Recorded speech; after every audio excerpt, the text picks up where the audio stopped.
Yankees in center, right?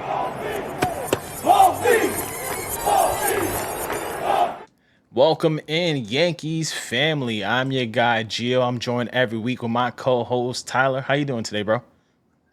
A lot better now that the Yankees got a couple wins under their belt. Oh yeah, they finally sweep a series.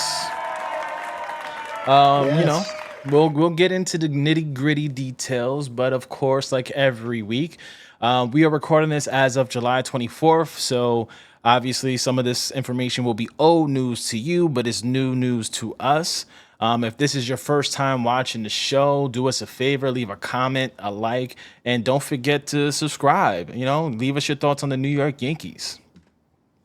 Yeah, definitely. We'll answer some comments if you leave them, and we're always welcome to talking Yankees outside of this. So just us know your thoughts, and we'll talk Yanks. Yes, sir. Now, we already recapped the Colorado series last episode, so we're gonna start off with the LA Angels recap. Unfortunately, it wasn't a great series out of LA.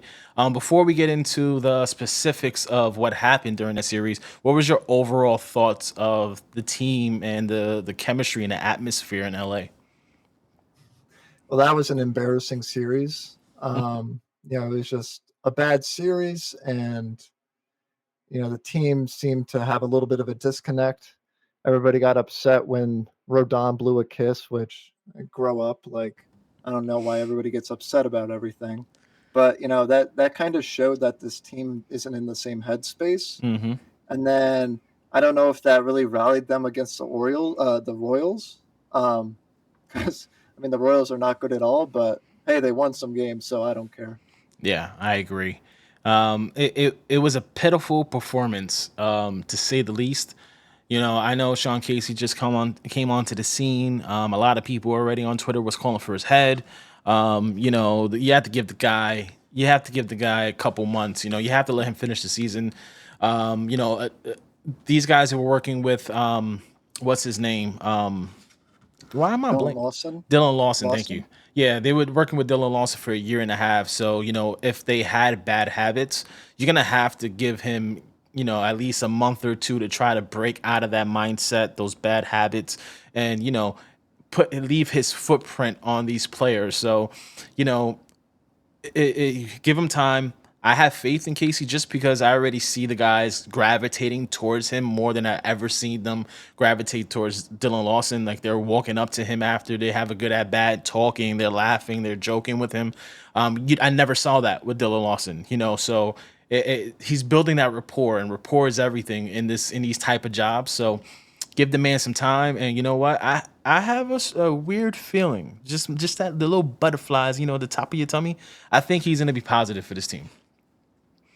Yeah, I think the veterans gravitate towards him a lot more than they ever did Lawson. I don't know Mm, if I've ever seen Lawson on camera, like during the game or anything, even talking to the guys. I know Casey's hanging around the cage, shooting the stuff with them and talking baseball, which, I mean, it comes down to that. You got to know the game, you got to talk the game, you got to live the game. And if it's just talking about you got to hit it at 25 degrees, yada, yada, yada, that I don't know if that's going to be a productive conversation when you have to get in there in the box and actually produce. yeah, probably too much information, too much data analytics for some of these guys that are just feel. Dylan also could probably never relate to that feel of the game, like the way my swing feels, the way that I'm seeing the pitches. Mm. He's probably just, hey, go to the high velocity machine and just so it's good. I think it's gonna be a great transition, and let's transition to the first topic. Tyler, you want to take Game 1 of the LA Angels series?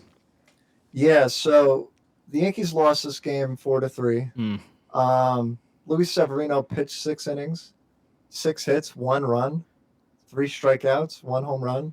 I believe he kind of changed his lineup a little bit, a little more abbreviated in the stretch. yeah, He did look a lot better, but if he's going to give up a run or two and the Yankees offense is going to produce like they have been, this game's over. They had 17 strikeouts in that game, and I don't know what team wins with 17 strikeouts. What do you think, Joe? I don't think so. These boys are not gonna do anything with you get what 27 outs, 17 of them are gonna be strikeouts. Where are you gonna get any offense? producing that way. It was tough. To touch on the Luis Severino, I thought that was probably his best performance in a long time. I know the second outing that he had, he was like so dominant, but that aside, I honestly think this was probably one of his best performances of the season. It was more gritty. He established his fastball early, and he didn't get a lot of strikeouts, but he pitched to contact, and sometimes that's what you got to do. You got to just trust your defense, and they played a decent game, but the offense just couldn't amount to anything. Yeah, this was a game that Shohei Ohtani hit that home run to tie Mm-hmm. it at 3 in the bottom of the 7th, and then it went on to extras. I mean, we might get to this towards the end when we talk about Boone's managing, but Yeah. overall, it was a little more positive a game than usual, but it's just a game that kind of slipped out of their fingers that they got to win at this point because it's getting the crunch time, and every game's going to start being more and more important. Yeah, every game at this point of the season is extremely important. Like, you can't even emphasize it enough. They're in a tough division with a lot of good teams, and you can't punt on any more of these games. Aaron Boone can't do his. You won 2 games in the series, and hey, we're gonna rest our guys. This is the time of year. Unfortunately, he doesn't have that luxury this year, where the dog days of August come up, and he's gonna say, okay, let's sit Rizzo, let's sit Glaber, let's sit some of our catchers and our older outfielders. You can't. Big G's gonna have to play every game. Riz is gonna have to play every game. These guys gonna have to figure it out, and it sucks. And back to this game, the bullpen really, really hurt us. Michael King didn't perform well. 2 earned runs.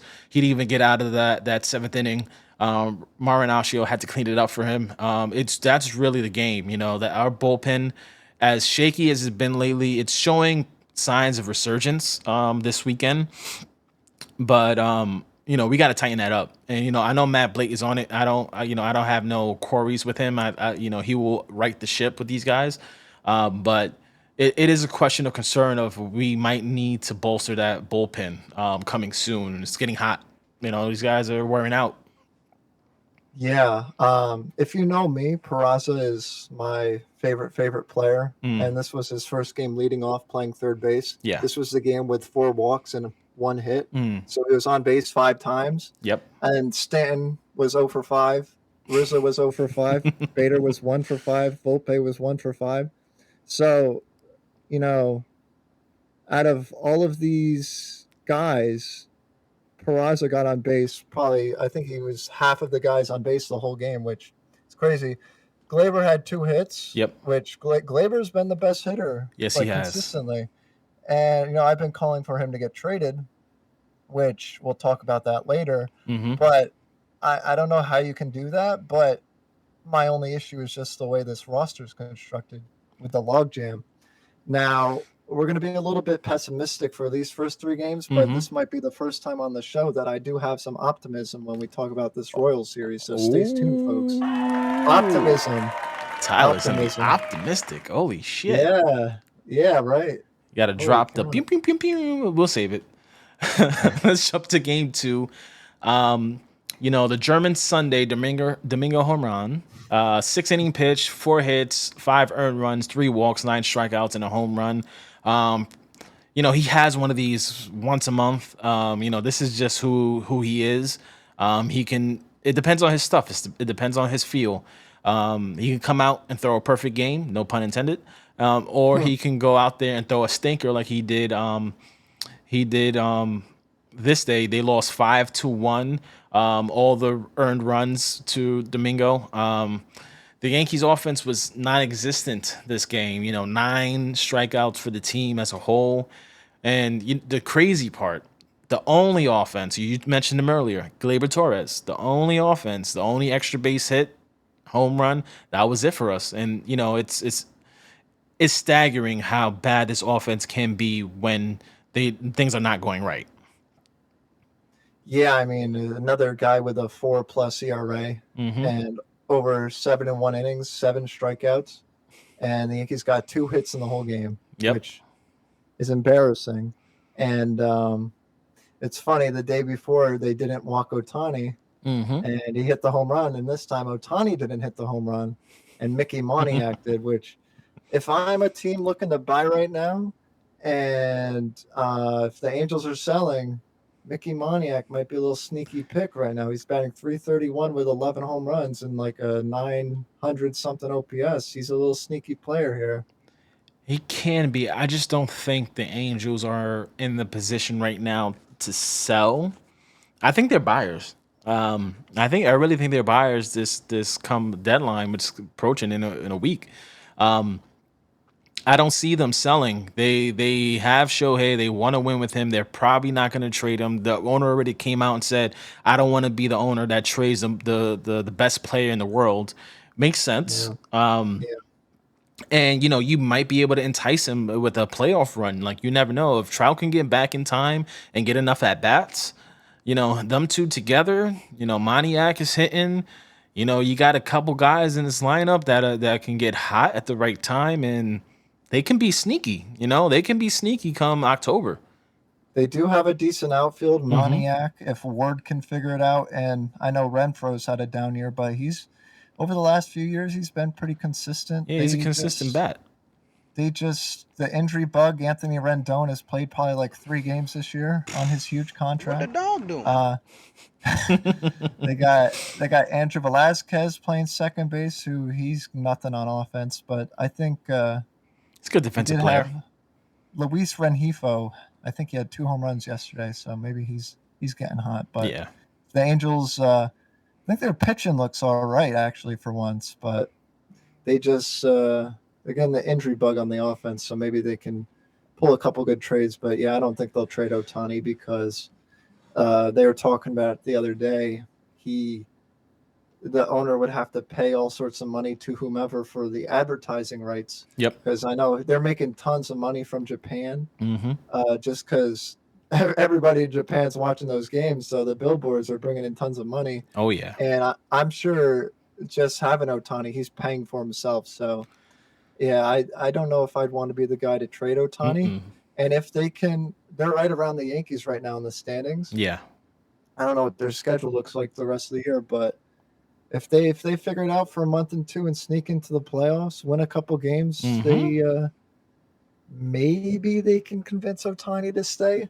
I kind of doubt it. I really think they should do a complete teardown, just my opinion, but we'll see. The Angels are an interesting team. I thought they'd be doing a little bit better so Yeah. far this year, but of course, losing Trout's a huge loss right in the middle of the season with that hamate bone injury. You got to give them credit though. They are performing this year better than most even anticipated, and how they usually perform. So they have a shot. They have a shot. I hate to quote Brian Cashman, bro, but it really is the truth. If you can get in, doesn't matter which way. Anyone's dangerous. The Phillies proved that. If you can get your team hot, come that first game in the postseason, you can go on a run. So let's not talk too much about this Angels series just because it was just too much negative. Yeah. Let's move on to game 3. You want to take Carlos Rodon start? I kind of missed part of this, but I did see him blow a kiss to the Yankees fans. I don't really care about that. Everybody's all up in arms about that. You don't know the intention, you don't know what, but everybody's like, "Oh, this guy can't handle New York. It's his third start." Yada yada yada. Stuff didn't look too good. 5 walks is concerning. Yeah. Only 3 strikeouts and 2 home runs. He's gonna have probably a couple of laughers around here, just getting his stuff back. Yeah. I'm absolutely not concerned about Carlos Rodon. I said this last week after he played in What, one game? Colorado. I'm not too concerned. A lot more concerning for me is, like, once again, 16 strikeouts by the Yankees offense, 42 strikeouts in the series. The Angels set a record. If the Angels are setting a strikeout record against you, you got to be concerned. So I don't know. You're doing something wrong. Yeah, we're getting towards the end of the pessimistic part of this today, so I'm looking forward to maybe smiling, maybe having Low. something nice to say. Yeah, I'm gonna touch the Carlos Rodon thing because I didn't do it in any video or reels, but I'm indifferent to be honest. There's a lot of people, that's the wrong way to start. Listen, my man blew a kiss. He could have said shut up or f you, or could have went back and forth with a fan. Like, yeah, New York is tough, man, and sometimes a little kissy kiss is not going to be the worst thing. Domingo Herman walked off getting beat up, clapping at the fans. They threw a fit over that. Like, as Yankee fans, I'm passionate just like the rest of you guys, but we gotta chill sometimes. The team is performing bad and everyone is frustrated. Fans included, front office I'm sure is, and the team looked frustrated. So you got to give them some time to right the ship and understand that they don't want to fail either. They don't want to be this bad. I'm sure this is for Carlos over the last couple of years. This is probably the worst he's stunk over the last 1.5, almost 2 seasons. So he's trying to find it, and he wants to live up to that contract. He wanted to be here. This is not a guy that got the offer blew everyone out the water. Like, he wanted to come to New York. So I'm inclined to say he's going to succeed. He just needs time. Moving on to the Kansas City recap, the Yankees sweep, which is amazing in a sense that we just got swept, and then we got swept by one of the no, I won't say the worst teams, but one of the lesser desirable teams in the AL, and then you got one of the last place teams coming into town. And my immediate impression was, holy crap, we're gonna get swept by one of the worst teams in baseball, and Aaron Boone is losing his job. There's no way, or even Brian Cashman could keep their job after this series. And game one wasn't pretty, but we got the job done. Yeah, I mean the Royals are one loss behind the Athletics. Mm-hmm. They have 73 losses, and the Athletics have 74. Um, but this was, I don't want to call it a statement series, but the Yankees had to take care of business, and if they didn't, there would have been serious repercussions. I think I don't know how much Boone was on the hot seat, but if they got swept by the Royals, he would have been in a lot worse spot. I'll tell you that. But Glaber continued. He had a solo home run. Franchi Cordero had a home run. Billy McKinney had a 3-run home run. That was the difference. And you kind of see lefty bats doing good in Yankee Stadium. Who would have thought? Not Brian Cashman. Who would have thought Who would that have thought? lefty power hitters can reach the short porch? Mind I went blown. right over my head. It's- Holy cow! oh Jeez. man, but that's and I don't want to seem like we're getting excited about Franchi Cordero or Billy McKinney hitting home runs. That's, I think, not the point. The point really is that he for years he constructed nothing but right hand hitters, and this whole philosophy, just hit it the other way, they could reach the porch too. But think about it. Was it McKinney? No, McKinney actually put it in the seats. It was Frenchie. It was a porcher. He got it off the end of the bat, and he had just enough to get over. Righties, you get it off the end of the bat. It's a lazy fly ball to right field. So that's the difference, of a lefty coming in to Yankee Stadium, and this is where we need to get back to. Any successful Yankee team has had at least three lefties, or they were switch hitters, where you could create that balance in the lineup. And we're getting closer to that. Granted, this were bargain bin, dollar store guys, but I think the front office is finally realizing that we gotta go back to some quality power lefties to get this offense going. I don't know. I don't know why it took so long. I mean, even the Royals' offense here, all four of their runs driven in two home runs. Michael Massey, he's Hmm. a short lefty, and he just got a good piece of wood and it goes over the fence. Like That's it. it's not rocket science here, man. Like Glaber continues with his little power streak, Hmm. and I mean, you gave up 4 runs, but you scored 6, so you win. So there you go. It's a run scoring competition, not a hit competition, Mr. Aaron Boone. As my hero Carlos Beltran would say, when the team scores more runs than the other team, they usually win, or whatever he said. I mean, for Brian Cashman, that would probably be one of those statements that he has to write down and he has to fact check it because he's like, does that really make Yeah. sense? Put You in know? Chat GPT to make sure it's a true statement. I did want to mention one thing in this series. Tommy Kahnle, at that point, his struggles was continuing, and I just want to have a quick little take on it. Just I don't know if we should be worried about Tommy. He came off so hot, so you knew this was going to happen. He was going to come down to earth a little bit. But do you have any concerns with the K man, struggling a little bit? Come out after the All-Star break? Absolutely not. Tommy Kahnle, once again, one of my favorite players. Now, I'm not trying to be biased or anything, but let's see here. He's pitched an inning against two times against the Royals and once against LA. He's given up, or his big blow up game was against the Rockies when he walked a couple guys, gave up a couple hits, and then Clay Holmes gave up the damage. The peripherals look not as good as they were. Yeah. The stuff is a little sporadic, not really going where he wants it to be, but Yeah. he'll figure it out. He's Tommy Tree Trunk Legs. He'll be fine. He's the Tree guy. trunk legs.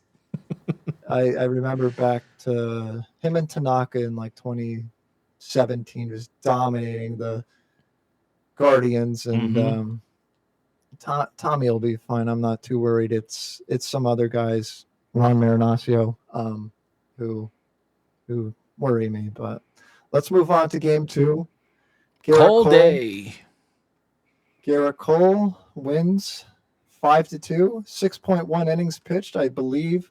That home run he gave up in that last inning there. Now, this is kind of like a reoccurring theme that kind of Boone holds on to a guy in a game for another inning. They give up like a home run, and then he's like, okay, now it's time. With Garrett Cole, I don't really. I'm fine with Garrett Cole, especially if you're winning like 5-1 or something against the Royals. That's no problem at all. But yeah, at the time, gotta be careful with this offense, man. You don't want to overextend them with giving up some runs. But Rizzo cashed in that first hit. Oh yeah, that he so desperately needed.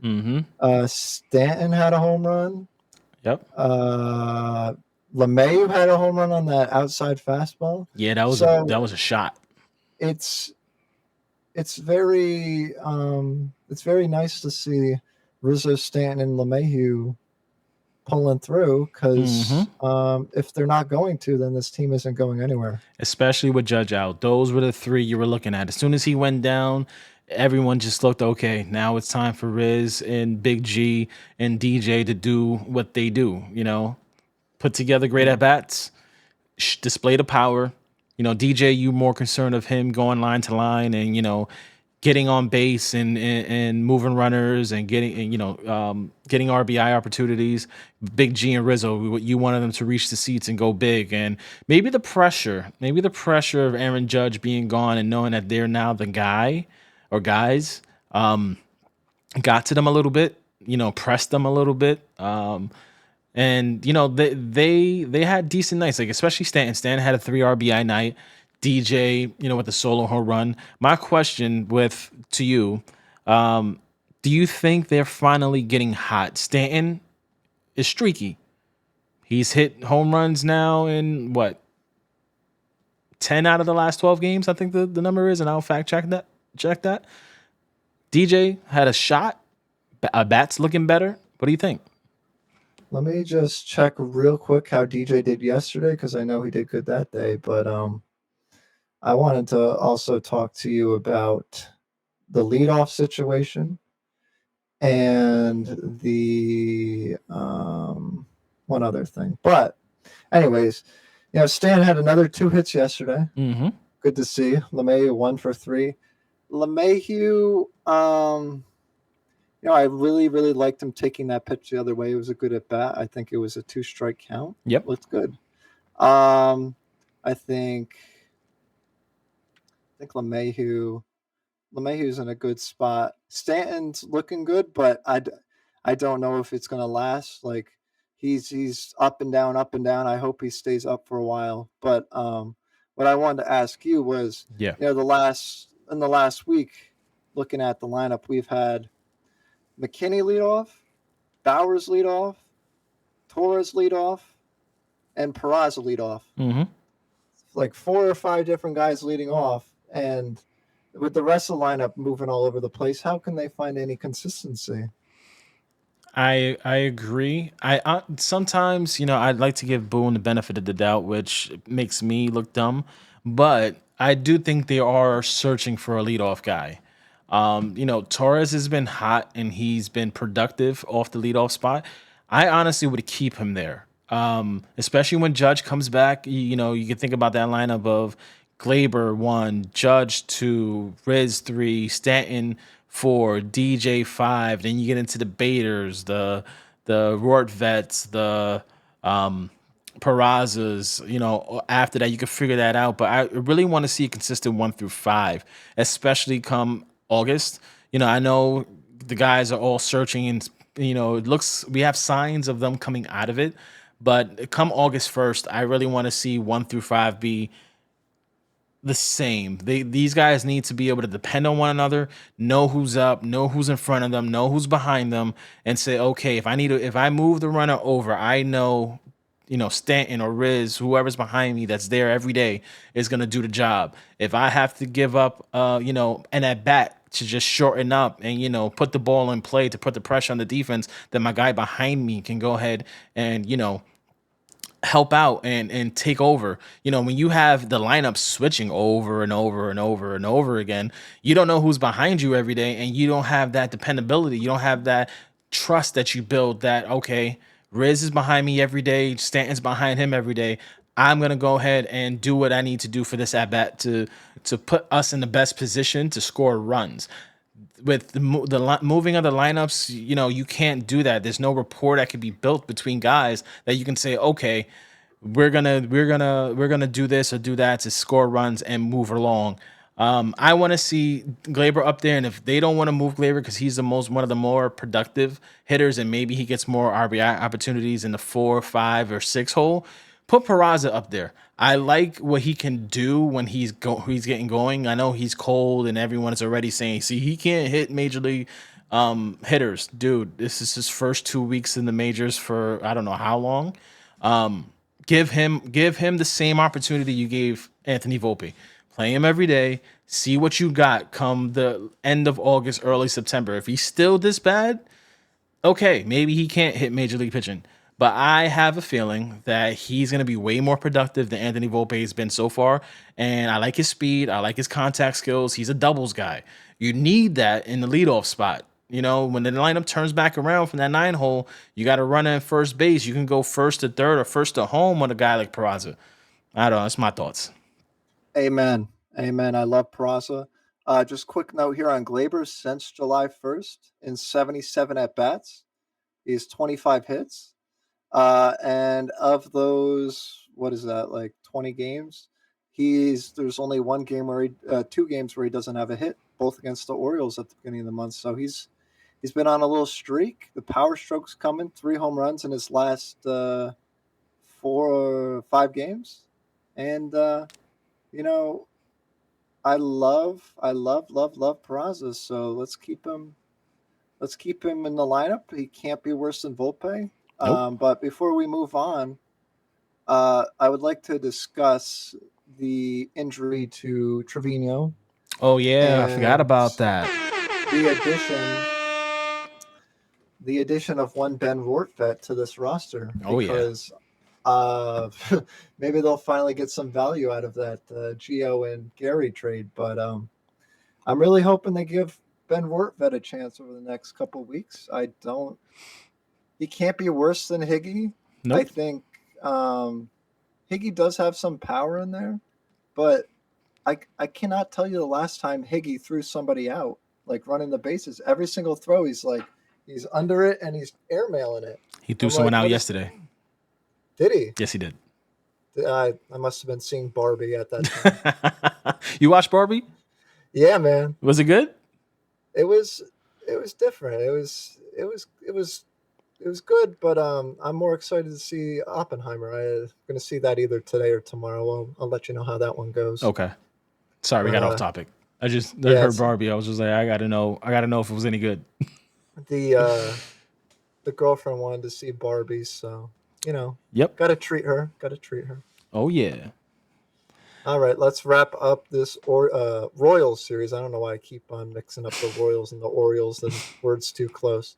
But once again, another Severino start. Yep. Um, he pitched 5 and 2/3 innings, 8 hits, a little bit high, 3 runs, a little bit high, and 2 home runs. Mm-hmm. Salvador Perez. I don't think he's had a home run in forever, Yeah. but he got a fastball out over the plate and just put barrel on it. But that's no problem for me because, I mean, he just found barrel and shot it to right field. Mm-hmm. And now I know people are seeing that and they're like, "Oh, we got to bring in Sal Perez." He's No. No. no, thank you, no, thank you. No. I was at the game yesterday. Sevy looked good. You know, he gave up the couple home runs, but he's a fastball pitcher, high velocity. He's gonna give up home runs. That's just a given. Just like Garrett Cole, these guys gonna put it out. Rodon as well. But Salvador Perez, that was a shot though. I was in section 107 and he hit it to the deck above me, and he did it from the right side, so it was a shot and a half coming opposite field. But Sevy pitched good. He looked good. He had hit the strikeout stuff was a little bit better, but then again, it's the Royals, so I don't know how much stock you put into that. Just overall, just his fastball looked really good. It was really crisp. He was high 90s, 98, 99, 100. The slider was crisp. Made a couple mistakes. With him working on his mechanics. He's working more with Higgy. Then you're gonna have Ben Rortvet in the mix. It looks like they're gonna be splitting Rortvet and Higgy. You're gonna have some inconsistencies, but he pitched a great game.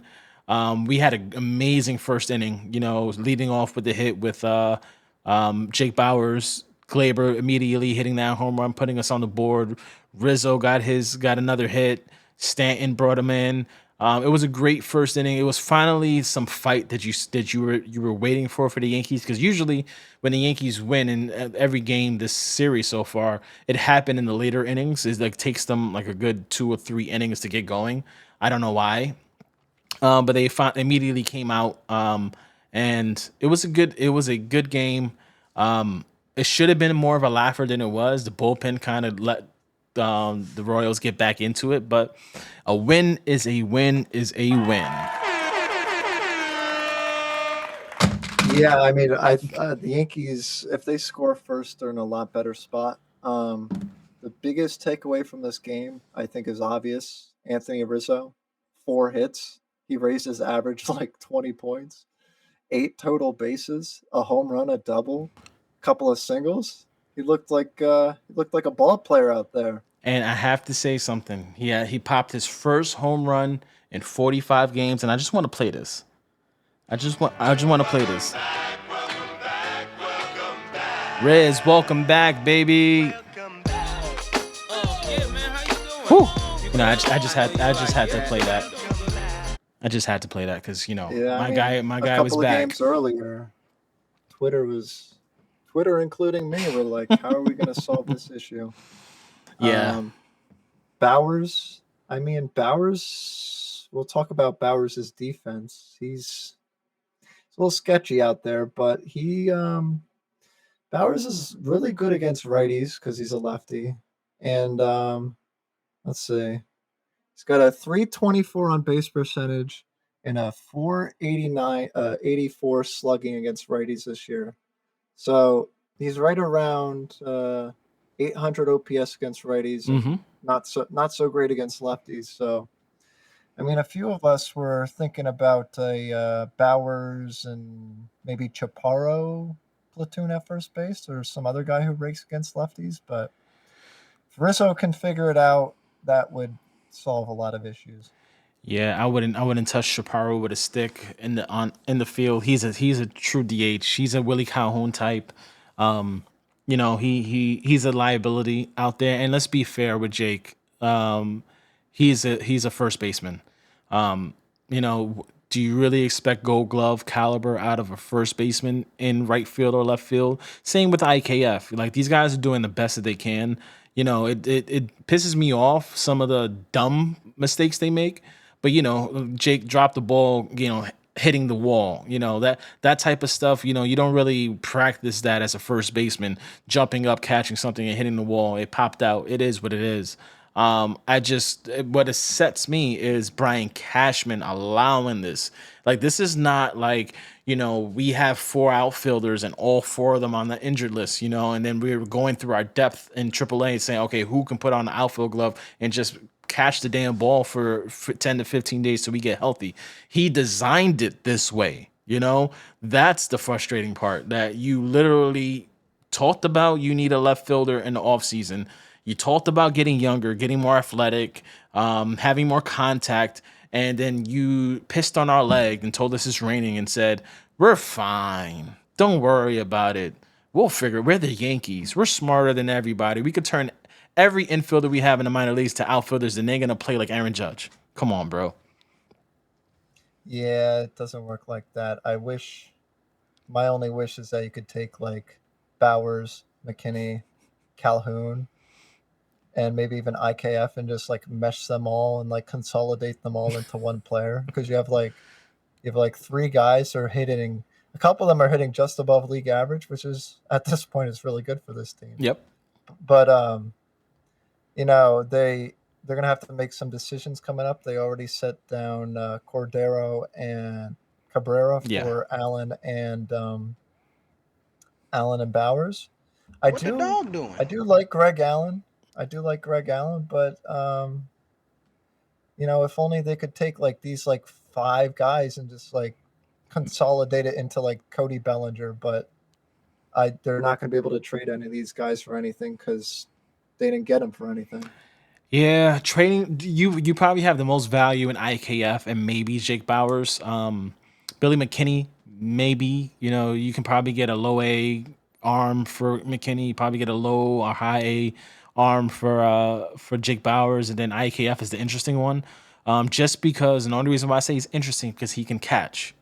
There's very, very, very few utility guys that can play the infield, that can play the outfield, that can also catch. And don't forget, he can throw some innings. Like, if you need him to, he can throw some in. So that's very valuable. And he doesn't get that much money, $6 million.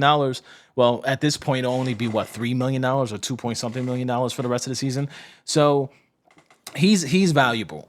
He can be moved, potentially for a low end bullpen piece, someone like a Nick Ramirez type that can eat up innings for you type thing. But nothing crazy. He's not going to bring you back something like Gleyber Torres would probably bring you back a quality left fielder. But yeah, talking about the bullpen, perfect time to transition. It's been bad, but there is some spots of goodness coming out of that bullpen, and his name is Ian Hamilton.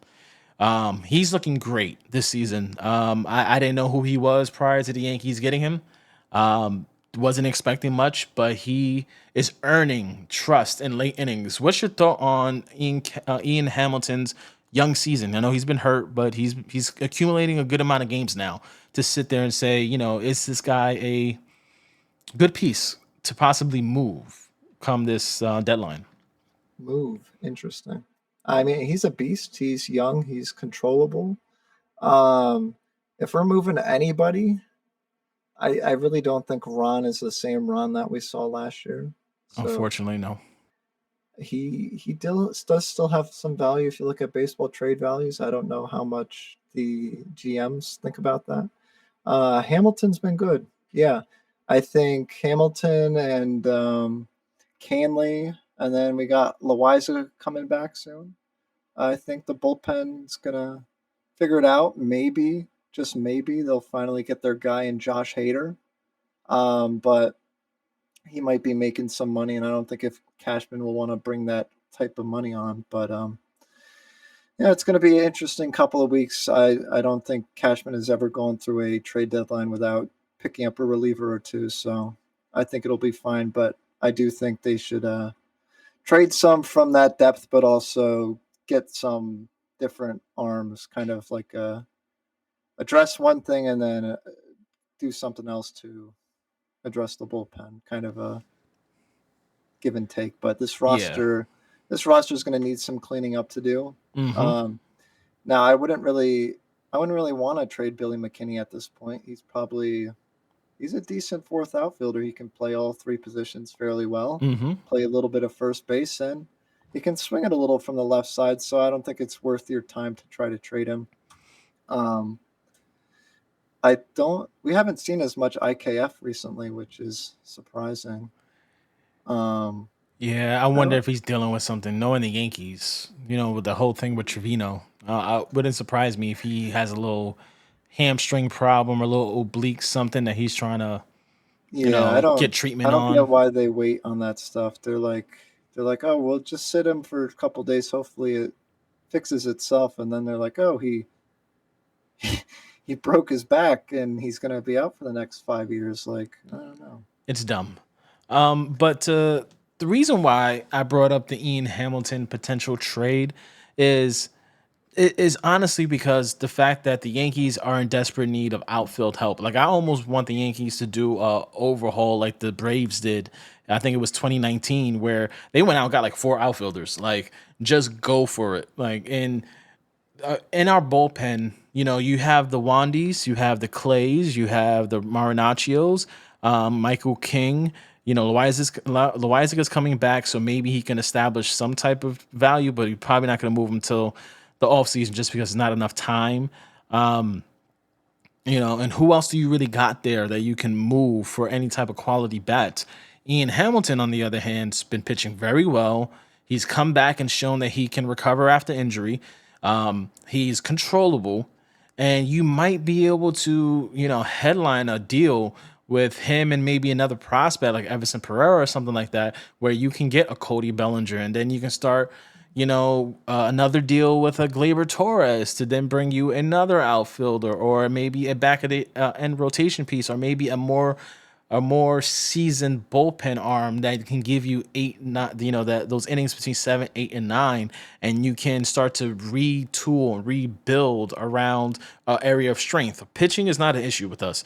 Even if you want to call up guys from the minor leagues and you let Matt Blake work with them so that they can build that trust with Boone to start pitching more important innings, 6, 7, and 8. But you can trade these guys. You have to make decisions on certain people. Like Luis Severino, you have to make a decision on. You got Higgy, you got to make a decision on. Harrison Bader, unfortunately, you're gonna have to make a choice, and we're gonna get into this. And I don't want to talk too much about it now, but you have to make a choice on him soon, and then you have to start thinking about what is Peraza's role in this team. Even some of the guys in the minor leagues, you're starting the Perazas, Austin Wells got promoted up, Rourke Vet, Trevino, like these are a lot of question marks on this team, and they have to start identifying who is the future. Because if you're not part of the 2024 team, you should be traded for something that can help us now and 2024. If you're not part of that future, if you're not part of the next 3, 4, 5 years, we have to move on, and we have to start bringing in quality bats into this lineup because Matt Blake can fix anybody. I have 100% know that this man could take the worst pitcher in the entire major leagues and make him either mediocre, average, or very good. Yeah, sorry for the rant. I just had to address No, I it's had to all address right. that real quick. I'm just looking at the lineup right now and some of the pitching depth. It's kind of messy. Um, you got right now. It's lining up as Garrett Cole might actually win his first Cy Young this year. Yeah, let's do it. You got Luis Severino, which you're gonna have to start thinking hard about. Mm-hmm. Herman, Rodon, he's not going anywhere. No, Clark Schmidt, that's one. and then you got Nestor. Mm-hmm. And then towards the end of the year, we should have maybe a little contribution from Luis Heel Yeah. and or Frankie Montas. So you got another 3 starting pitchers coming into the fold eventually. Yeah. You got 5 right now. Plus you also got, like I said previously, Vasquez, Mm-hmm. Brito. Brito, Beater, Mm-hmm. and Warren. So I think starting pitching for once in the history of the Yankees is probably an area that you can deal from. Yeah. But yeah, I don't know. They got to It's make decisions on these guys. They have to. Like this whole prospect hugging. This is what Mania and Sabian's been brought in for. And I brought up this question on Hector shows on the Morning Brew crew. What are they? Why did Brian Cashman and House Steinbrenner bring these guys here for? Because I don't see their footprint on this team right now. I don't see what are they doing to identify guys being better. I thought Mania was gonna sit there and probably move Peraza off of shortstop and AAA, start giving him reps in third base or possibly second base, but they played him every day at shortstop. Like I thought the Trey Sweeney's of the world. Like there's like 7 shortstops in front of him. Like why is he still playing shortstop? He should be transitioned to third base. There's so many farm system questions and problems and then they keep on drafting shortstops. Sorry, that's a whole nother topic, but I don't understand the philosophy and what they were brought here for. And I need to start seeing it because we're bringing in Andy Pennant, we're bringing in all these outside sources to help with, I guess, maybe culture. But when are we going to make these decisions on these young guys? We can't keep them forever and then they lose value and then we get nothing for nothing. It's we can't have another baby bomber collapse like we had in 2016, 2017. yeah, those guys are just brought in for show. Um, yeah, but I agree with you. I think Peraza should be playing shortstop. I've stood by him. I have been saying this. Now, I do think they draft a lot of shortstops because think about when you're playing little league. It's always the best player on the team plays shortstop, and then you go to all stars, and then there's only one person who can play shortstop because there's only one shortstop on the team. So then they move around, but that shortstop stays. He plays through high school and stays good. So maybe he's still the best player on the team. But I think they think that the shortstop's the most athletic, and then they can move him around to whatever position they need as they go. But they obviously haven't done that, so I don't know. Um, but Volpe's my second baseman. Now I don't really have a problem with Peraza at third because I'm sure he can handle it, but Peraza's my shortstop. Um, that's all I got to say. Now, I agree with you. Here's where I'm gonna play the little devil's advocate because, like, over the weekend, I believe it was. Yeah, it was this weekend. Peraza was making some amazing plays at second base, like to the point where I was even, I think it was Saturday's game, and I was just sitting there after a couple diving plays that he kind of saved the game. I'm sitting there saying, do we need to get rid of Glabers? Because these defensive plays are impressive. This I think when I saw them, I was like, okay, this is bringing me flashbacks to the early 2000s with the Sports Center top tens. And I was like, okay, now we're getting into web gems like territory, and I don't know if he will have that same range when it comes to shortstop. Because you saw him play, I think, shortstop yesterday. Was it yesterday? Mhm. Yeah, it was yesterday. And he shades a little bit more toward third base, and those plays up the middle might not be as easy for him to make. And I seen Volpe move really well to his left, opposed to his Yeah. right. So maybe, yeah, I hate to say this. I truly hate to say this, but maybe the Yankees are onto something with playing both of their strengths, where Peraza is better going to his right up the middle, and Volpe's better going up to his left up the middle, where they can close the gap on a lot of these balls up the middle and potentially cut off runs. Maybe. What do I know? Like, I don't think I saw those plays by Peraza, but I'm comfortable with Peraza at uh, infield position. I am too. That's one thing But I can say. He's good anywhere. yeah, he's the guy. Yeah, he is definitely the man. All right. Let's transition to some of our hot topics. This is the part of the show where we talk about some things that may have been circulating the webverse, the Twitterverse. You might get rumors and stuff like that, the Athletic, or just anywhere you get your Yankees news, you might start getting some hot topics. One thing that was reported, I think late last week, was the talks between the Cardinals and the Yankees are starting to heat up. There's no players been mentioned. There is no, what potential trades are going back and forth. Tyler, I know you had a video on this on the channel, and if you have not, I'll link it in the description so you guys can check it out. You did a little bit more background research on the Cardinals than I did. What is your thoughts, and what what is the best bet or the best option for us in their system? I mean, the best on offense is going to be Brendan Donovan, but he is a second baseman, so they have had him in the outfield.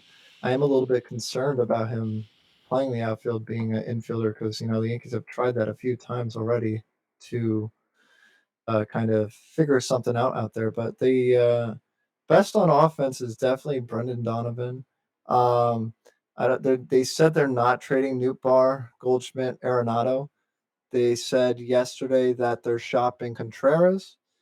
Tyler O'Neill's a right-handed hitter, so I don't see a fit for that.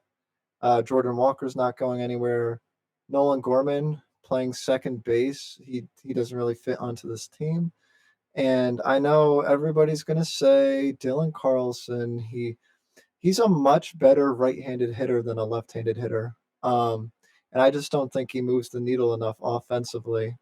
Um, but while we're talking about trades, I just seen that the Rockies have traded Pierce Johnson, one of their relievers, to the Braves for a pair of minor leaguers. Oh And crap! I know today it was circulating that the Reds are shopping Jonathan India Mm, to try to get some pitching, which would be pretty big, but there's no spot for him on the Yankees, and yeah. we already got a Glaber Torres. So, Hmm. but yeah, the as much as the Cardinals have some good players to trade, and that they would usually be a good matchup for the Yankees, I don't think there's a perfect fit. The perfect fit out there is hands down Cody Bellinger, unless Juan Soto becomes available. But Yeah. for me, it's Bellinger. But the thing that scares me about Bellinger is that he's going off this month. He's probably going to win NL Player of the Month.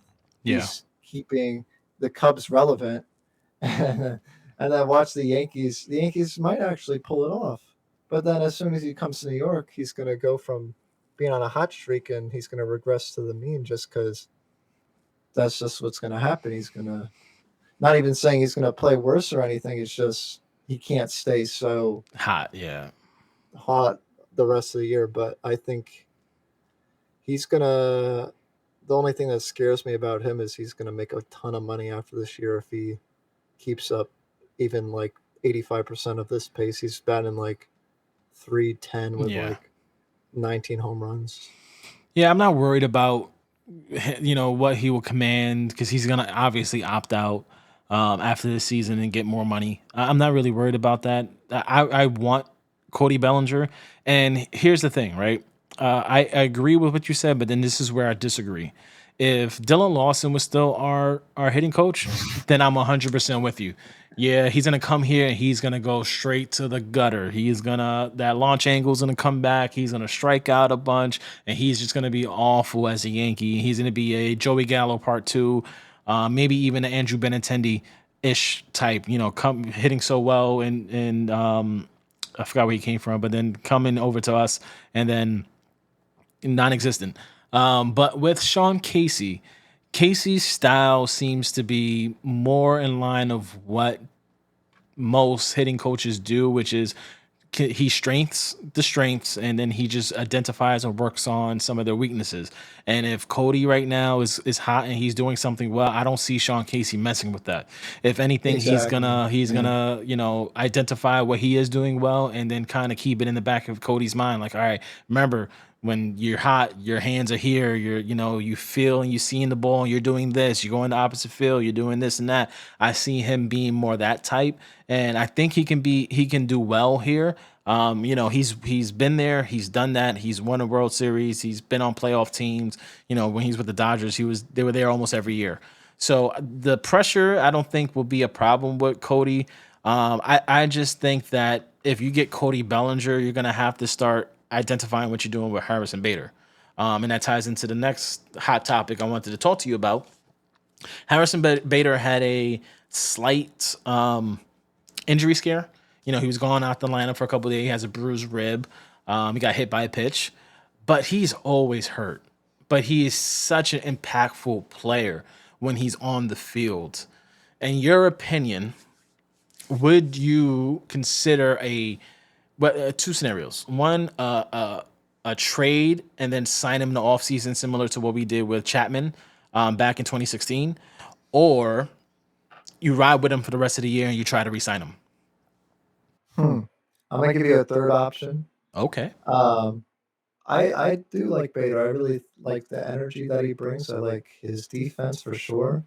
But he hit a crap ton in the playoffs last year, and he brought that same energy and power at the beginning of the year, but then a couple more injuries kind of derailed that. Throughout his career, he's kind of been right around league average on offense. Right now, he's at like 95, 90 OPS plus. Um, Honestly, the Yankees need offense, and so I would trade him. I would not at all take the risk to re-sign him. Mm.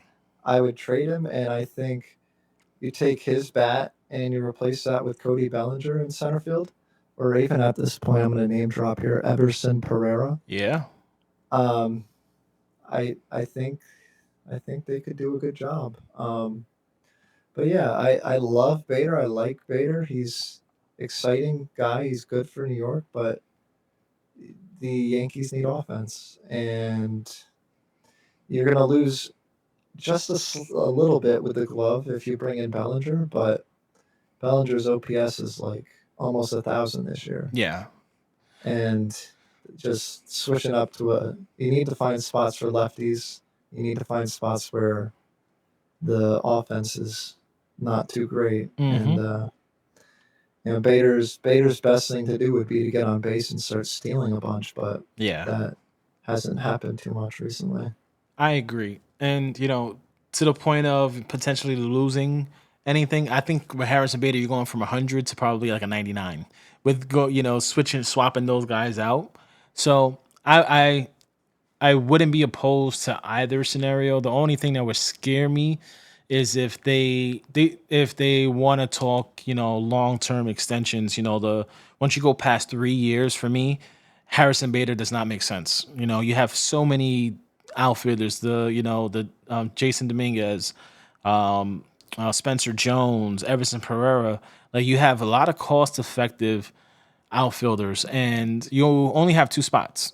If you think about it, you only have center field or left field. Right, Aaron Judge is going to patrol right field at least for the next 6 seasons. Probably those last three years, you'll see him primarily only a DH. But you could think 5 to 6 years, Judge is locked in right field, barring any injury.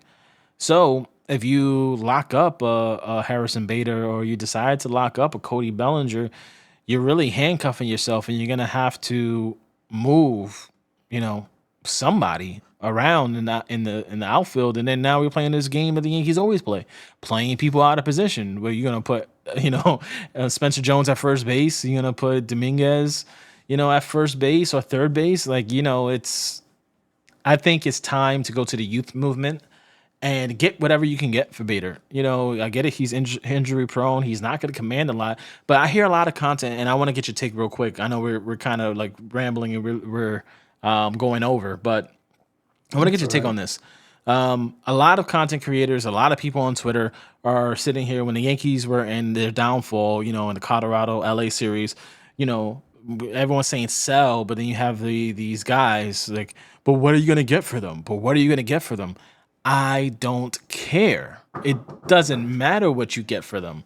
It shouldn't matter what you get for them, and they should. You should move whatever you need to move to get them, to get anybody. It doesn't matter if there's a low A guy. Just the roster spots are more important than the player or what you get back for them. What are your thoughts? Yeah, I mean, the best thing that the Yankees can do a lot of the time, and it's been a common theme over and over, it's addition by subtraction. Like a couple years ago, I'm like Luke Voigt and Gio Urshela should not be on this team in the next year. And of course, they get rid of him, but then they find somebody worse to replace him. It's like, but yeah, Bader Bader's a good player, but he's limited on offense. And if you can get Bellinger for center field and left field, but then also I would want another guy to go with him as well, another lefty bat or switch hitter. I don't care. Just, I mean, if you're going for a switch hitter, try to get a switch hitter that's better at hitting lefty because he's going to face a lot more righties. Yeah. And yeah, but it's like get Bellinger and Carlson, but Carlson's not a very good hitter, and they're like he has potential because he was a top 10 draft pick. I don't care about that now. He's been in the league for 3 or 4 years, and he's shown that at best he's a league average hitter. The Yankees already have like 5 guys who can do that. We don't need to trade a Clark Schmidt for him when yeah, it just doesn't make sense. Yeah, I'm with you. Let's move on to the Andy Pennant news. It came off yesterday that Andy Pennant is now a special advisor to Aaron Boone. He is apparently Aaron Boone has wanted him for some time, and the brass has finally given. What are your thoughts? Yeah, Andy Pettit's a nice guy. I met him when I was like 10 years old. I have his signature. Um, what he brings to the table is a really sharp demeanor. Mm, Like you've seen those images, and you probably even saw the games. This was before I was alive or a big Yankees fan. But he put the brim down and like look like this down at the batter and really intimidate them. I mean, I don't know how much that translates to him being.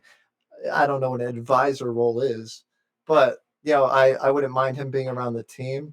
What you're going to get is a guy with a nice Southern drawl who's going to be like, "You got to attack the inside corners. You got to really swing the bat." I don't know, but I have no issue with it. It's you need you need some voices in the clubhouse around the team that are winners, and maybe bring a little motivation. Like I love having like Nick Swisher around. I know Swisher and Casey were working with Rizzo the other day, I want to say. So, and look what happened. He had 4 hits. So yep. it's a quinky dink. Yeah, I think it's going to be great for the team. The pitching staff will benefit tremendously from having Pennant around just to talk, Yankees, pressure, postseason. Most successful pitcher in the postseason for us in pretty much a lot of our history. So I think it's a great move. So let's wrap up this episode with our game we call Justify or Against. The way this works, I'm gonna give you an Aaron Buffoon decision, and you choose whether you justify why you're against it or why you're for it. I have to argue the opposing viewpoint, regardless if I agree or not. Ready? Sure. All right. So on from July 16th to the 17th, this is spanning over the Colorado and the LA series. Aaron Boone loses both games in extra innings with Nick Ramirez, the journeyman. We shouldn't lose games with him on the mound, but do you justify the decisions or are you against them?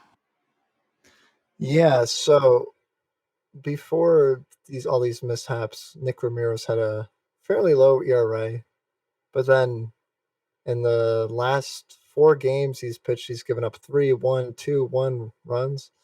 Um, there's a lot of guns out in that bullpen, so we're not going to justify this decision. Ooh. If this was me managing an MLB The Show or whatever, when Aaron Boone's like, when you're the manager, you can make the decision. Whatever he said to John Boy. Yeah. You are fake news. Asshole. Yeah, exactly. I don't know who was available at these times, but a guy like my trust circle right now is like Clay Holmes, Ian Hamilton, Canely, Peralta, King, maybe. It kind of just depends on the situation. Like Clay Holmes, I don't want to bring in with the bases loaded. Same thing with King. If Tommy Canley's right again, I'd bring him in with the bases loaded, but you know, we'll see. I'm not going to justify the decision because there's other guys who have better track record, and who the heck even is Nick Ramirez? And I even if he's pitching well, you have this journeyman who I don't know what he tops out at. It's probably like 92, 93. I haven't really been Yeah, paying he's attention low to to. mid 90s Yeah. at best. And then you have Clay Holmes with a sinker that goes like drops like I don't know. You got to think about the stuff. You got to think about the person. There's a lot of stuff that goes into the decision, but I'm gonna be against this one today because these losses shouldn't be happening, man. I concur. So unfortunately, I have the obligation to justify it, which sucks because I'm 100% agree with you that we should not lose with Nick on the mound. However, the one piece of evidence that I did have to defend Aaron Boone only comes on the Rockies game, the last game of the series. He went to 1, 2, 3, 4 after Cole. 1, 2, 3, 4, 5, 6 relievers to only get him 4 innings. Not even 4 innings. Three. Yeah, it was 4 innings. So the bullpen budget, which got to stop, in the situation that you're in, you're sharing last place with the Red Sox. You should not have a bullpen punching right now. Everyone should be available no matter how many games they pitch, barring guys are feeling sore or something. Cool, stay away from them. But what I do have a problem with is the Angel series, where you have Sevy that pitched such a great game. He finally had the bounce back he needed, and you go King Marinaccio, and then where's Hamilton? Where's Wandy? Where's Clay? Why do you have to go Nick Ramirez? But I have to justify it. I'm gonna say the bullpen budget is the reason why we lost both of those games, which suck. Mm. Yeah, and Thanks. I think this kind of leads to wanting to switch a couple of names up. There's a couple of guys who do have some value, but there's also a couple of guys that you may want to think about. Josh Hader. They've been rumored for years, but you just look Josh Hader real quick. Josh Hader on Sport Rack, he is owed 14 mil this year, so it'd be about give or take 7, 6 six, ish. 6 mil left. Yeah. If the Padres throw in some money, maybe the Yankees will send a prospect out there, but I don't know. They haven't pulled the trigger before, but he's got a lot less value this year because he's a 2-month rental relief pitcher. But I don't know. We'll see. My bold prediction that's not really bold is that they'll bring back David Robertson for like the 8th time. So I can see that. That's such a Cashman move. I know. They need to bolster the bullpen, and I agree with you. Hater would be nice. Nate Robinson is not even a bad get neither. I just, to me, I would just continue to promote within and probably move a piece or two from the bullpen and just give some of these guys, the Britos, Vasquez, give them an opportunity. Luis Hill's coming back. What happened to Davy Garcia? I'm sure he can eat innings for us. So it's it's too much of the same with Mr. Brian Cashman. But I want to thank everybody for tuning in. If you lasted this long, you are a warrior. Guys, please don't forget to like, comment, and subscribe your thoughts on our discussions today. And don't leave the video without hitting that subscribe button and hitting that little bell so you can get notifications every time we get a new episode. Tyler, any last words to the people before we get out of here? Yeah, thank you for watching, and all support and love that you give us, guys, are is greatly appreciated. If you haven't seen already, our Twitters are on the bar down below here, and so drop a follow, and we try to stay pretty active and engage with the people on there, and try to avoid those people who want to trade Andujar and Frazier for Mike Trout. I don't know. I echo every one of Tyler's sentiments, guys. We are a new channel, and the feedback and the response we're getting from you guys is tremendous. Our videos are doing well compared to being such a new channel and a new show. So again, round of applause to everybody. You guys are goats, the goats, and we'll see you next week for another episode. Peace. Yes. Aaron Judge! Aaron Judge! Aaron Judge!